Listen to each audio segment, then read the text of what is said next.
On va maintenant corriger les questions 2 et 3 du TP informatique sur les puissances avec Python. Donc on reprend ici le programme de la question 1 qui permettait de calculer 5 puissance 7. Ce programme était le suivant, résultat égale 1, autrement dit on met dans la variable résultat le nombre 1 et ensuite for i in range 7. Donc pour i allant de 0 à 6, on calcule résultat fois 5 et on le met dans le résultat, autrement dit on multiplie la variable résultat par 5 et une fois qu'on a fait ça 7 fois, on affiche le résultat. Quand on applique ce programme, on obtient bien 78 125. Dans la question 2, on demandait un programme plus interactif dans lequel c'était l'utilisateur qui entrait l'exposant. Donc ici petit n. Donc le problème ici va être de gérer l'entrée de cette valeur dans le programme. Donc c'est une entrée-sortie, et c'est le problème des entrées-sorties avec Python. Donc en fait la sortie c'est print, une façon de faire une sortie c'est print, et nous on a besoin de faire une entrée. Donc d'entrée, une variable petit n dans le programme. Donc l'idée ce serait donc ici il y a donc le résultat qui vaut 1, et que si on veut, on pourrait effectivement, alors le problème c'est qu'on le fera, pour l'instant on va le faire juste comme ça. Alors je vais mettre par exemple n égale 7, et je vais remplacer par petit n. Autrement dit, il y a une variable, pour l'instant c'est moi ici qui vais mettre le contenu de la variable ici, donc assigner la variable à 7 dans le script sans qu'il y ait interaction avec l'utilisateur. Vérifions que ça fonctionne bien. Voilà, on obtient encore 78 125. Mais donc là, c'est quand même moi qui ai entré 7 dans une variable et ensuite j'ai utilisé la variable dans le générateur. Et vous voyez que c'est toujours pareil, on utilise le contenu de la variable. Donc si c'est range n, eh bien on remplace, comme dans Scratch, la variable par son contenu ici. Donc ici, comme la variable contient 7, eh bien on remplace n par 7. Le problème, c'est qu'on souhaiterait ici que le programme demande à l'utilisateur cette valeur et que je n'ai pas à l'entrée comme ça. Donc comment est-ce qu'on pourrait faire ça? Alors, dans un premier temps, alors je vais garder ce code, et donc pour l'avoir à disposition, je vais le commenter, autrement dit, je vais faire en sorte qu'il devienne inactif, mais sans le perdre. Donc pour ça, on met 3 guillemets, comme ça, on insère ce code entre 3 guillemets. Comme ça, ce code, vous voyez, il est passé en rouge pour dire qu'il est inactif, mais je ne l'ai pas perdu. Quand j'enlèverai les 3 guillemets, au début et à la fin, je récupérerai mon programme et je pourrai l'adapter. Et donc, on va s'intéresser maintenant aux entrées-sorties. Donc, vous voyez, déjà, si je fais print, voilà, je vais faire un print bonjour pour vérifier qu'il n'y a pas de problème. Print bonjour. Donc, c'est une chaîne de caractères. Donc, il faut remarquer que je l'ai mis entre guillemets ici. Je fais ça. Et il me dit bonjour. Bon, donc apparemment, tout a l'air de marcher. Et ce qui a été mis en rouge est bien passé en commentaire. Bien. Alors, le problème, c'est qu'on voudrait, dans le programme, qu'il y ait une interaction avec l'utilisateur et que l'utilisateur entre la valeur de 7. Alors, la façon d'obtenir une entrée avec Python, comme dans beaucoup de langages, c'est d'utiliser impute. Donc, ça va se présenter comme ça. Donc, on va mettre... Alors là, je vais sauter une ligne, ça sert à rien, mais c'est juste pour que ce soit un peu plus aéré. Donc, on va mettre n égale impute. Alors, c'est comme dans Scratch. Alors, vous voyez que Python a reconnu l'instruction. Donc ici, c'est comme demander et attendre. Ici, en fait, demander et attendre dans Scratch, c'est un impute. Donc, typiquement dans un langage de programmation. Donc ici, ça va être impute. Et donc ici, comme dans Scratch, on met la question qui va s'afficher à l'utilisateur. Donc par exemple, la question, ça va être quelle est la valeur de n? Ou bien, voilà, en abrégé, je vais mettre n entre parenthèses. Ou qui est n? Oui, je vais mettre combien pour n, par exemple. C'est juste du texte. Combien pour n? Donc combien pour l'exposant? Et si je fais ça, alors je vais lancer ça, donc là il va rien. Vous allez juste voir la boîte de dialogue et donc on mettra la valeur dans n, mais comme il n'y a rien derrière, il ne va pas se passer grand chose. Je vais quand même le faire. Je clique sur le programme et il me dit combien pour n. Alors par exemple, je peux rentrer 3. Je fais OK. Bon, mais il se passe rien et c'est normal parce qu'en fait, j'ai rien mis derrière. Donc déjà, première chose, je vais mettre un petit espace pour que ce soit plus élégant. Vous voyez, quand je relance, c'est plus élégant s'il y a un petit espace ici. Bon, mais qu'importe, c'est pas vraiment ça qui m'intéressait. Ce qui m'intéressait maintenant, c'est que je voudrais afficher la valeur de n. Donc, je peux faire ça, print n. Donc comme ça, j'entre une valeur, j'entre n, et ensuite je l'affiche. Je lance. Combien pour n? Alors je vais mettre par exemple bien 3. OK. Et bien voilà, vous voyez qu'il m'affiche 3. Donc apparemment, si je fais ça dans mon programme, ça va marcher. Enfin, ça semble fonctionner, parce que je me dis, si j'entre 3, je récupère bien 3. Donc je vais essayer d'adapter mon programme. Donc ici, d'aller mettre ça dans le programme. Donc, je vais décommenter ici ce programme pour qu'il redevienne actif. Mon code redevienne actif. Et à la place de n égale 7, je vais mettre ça ici. Donc CTRL X, je copie et je colle ici. Je fais un copier-coller ici pour aller plus vite. Donc voilà. Et donc je me dis, bon ben ça, normalement, alors je vais juste faire afficher comme ça, juste pour voir, je vais faire afficher, vous voyez, avant de faire le calcul de puissance, je vais faire afficher la valeur de n, et ensuite je vais tenter de faire un programme de puissance, là, pour calculer, alors, 5 puissance n, alors pour l'instant, c'est le cas où n est positif, hein, bien sûr.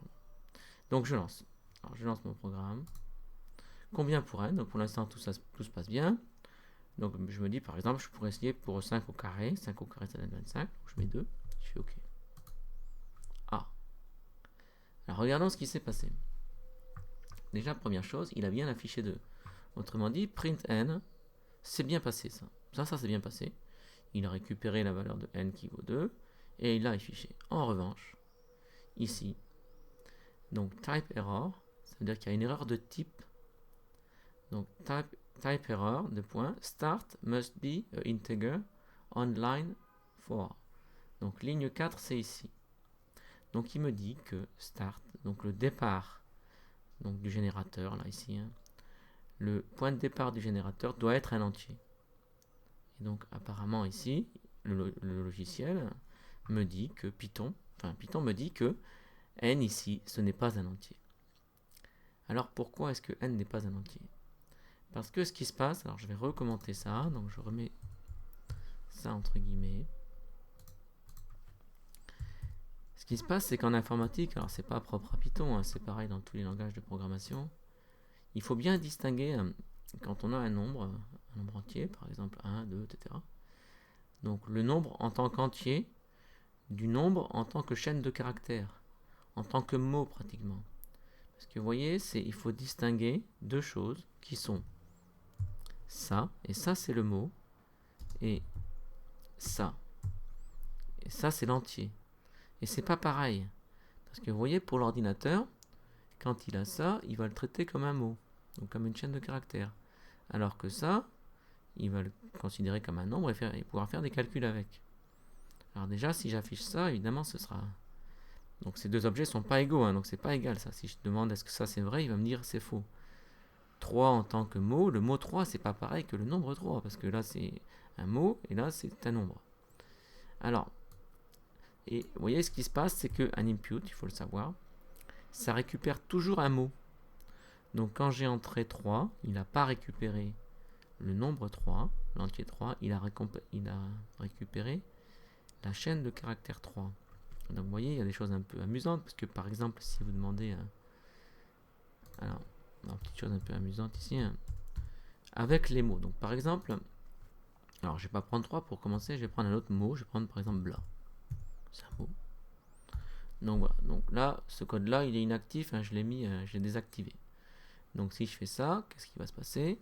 Le programme va m'afficher bla. D'accord. Si maintenant, je fais bla plus bla, mais en tant que mot. Voilà, vous avez vu que j'ai mis des guillemets simples. Alors parfois on peut mettre aussi des guillemets doubles, c'est pareil. Je vais mettre plutôt des guillemets doubles. Ça change rien, mais je vais mettre des guillemets doubles pour pas vous perturber. Ici, donc je mets des guillemets doubles, ça change rien, je précise. Donc je vais recommencer avec des guillemets doubles pour vous montrer que c'est vrai ce que je vous dis. Alors voici, donc je fais avec des guillemets doubles ici. Donc voici le mot bla. Donc je lance bla. J'obtiens bla.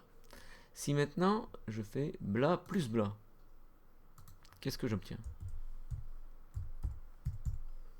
Bien, j'obtiens, lançons, j'obtiens blabla.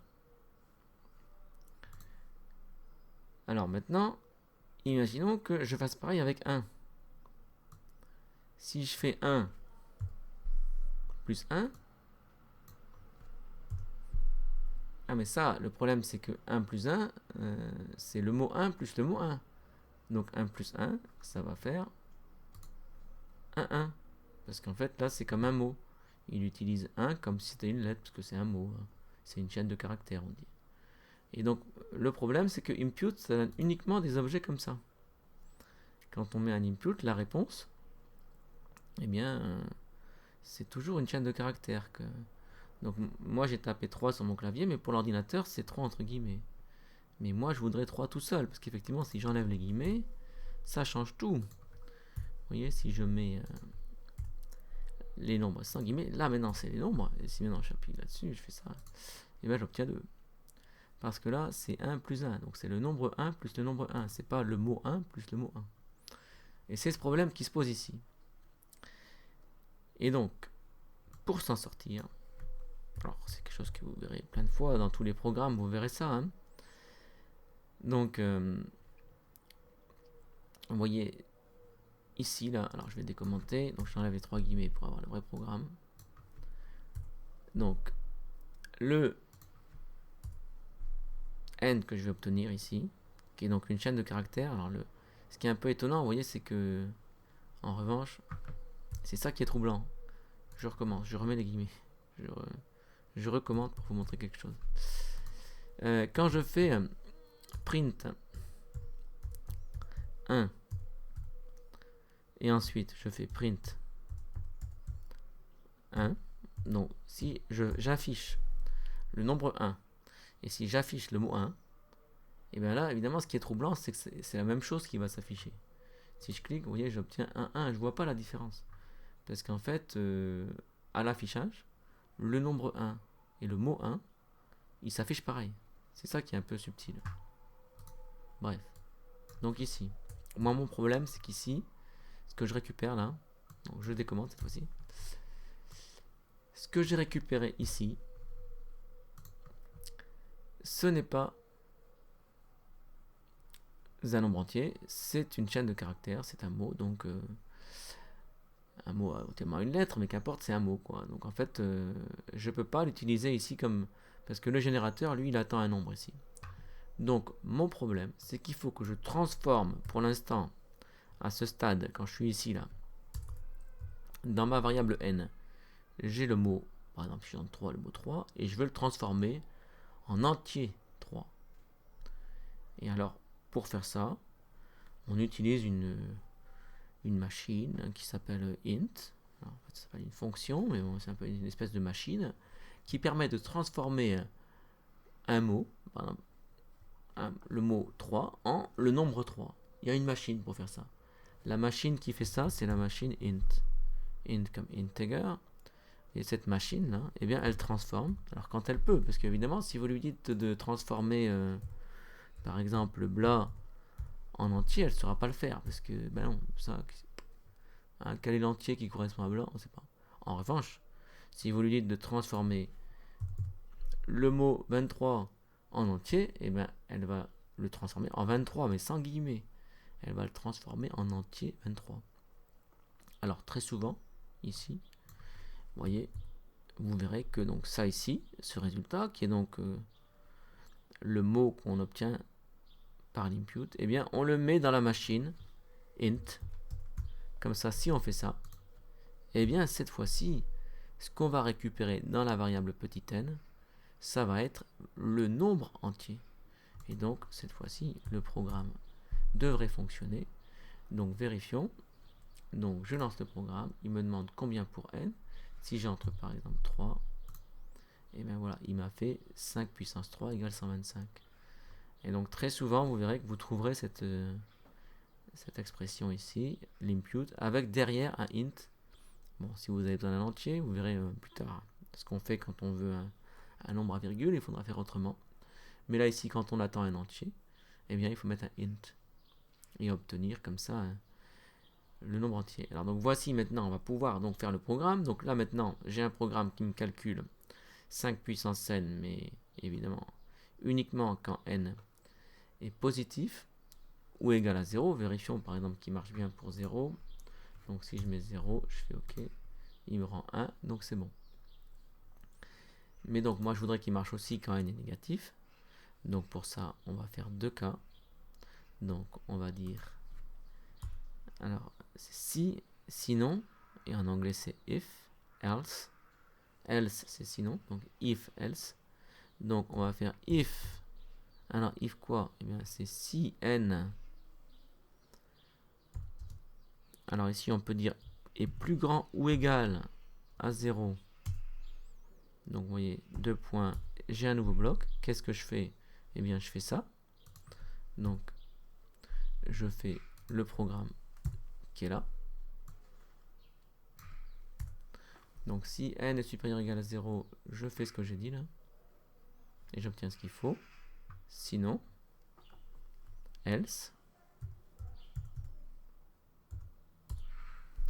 eh bien, je sais qu'il faut que je prenne l'opposé de n et que, donc je vais reprendre ça. Je fais CTRL-C pour le copier. Je vais ici et je le colle. Donc ici, il faut... Donc, bon, je peux prendre la même lettre, je pourrais prendre une autre lettre, mais bon, je vais prendre la même lettre ici. Donc je refais ici un parcours de générateur. For i in range moins n. Et cette fois-ci, il faut diviser par 5. Le diviser, c'est le slash. Le multiplier, c'est l'étoile. Et donc ici, on sort de la boucle. Donc non seulement on sort de la boucle, mais on sort du if. Donc on sort du si sinon et on sort de la boucle for ici, donc du générateur, de la boucle for qui utilise un générateur. Et donc maintenant on n'a plus qu'à afficher le résultat. Donc ici, print résultat.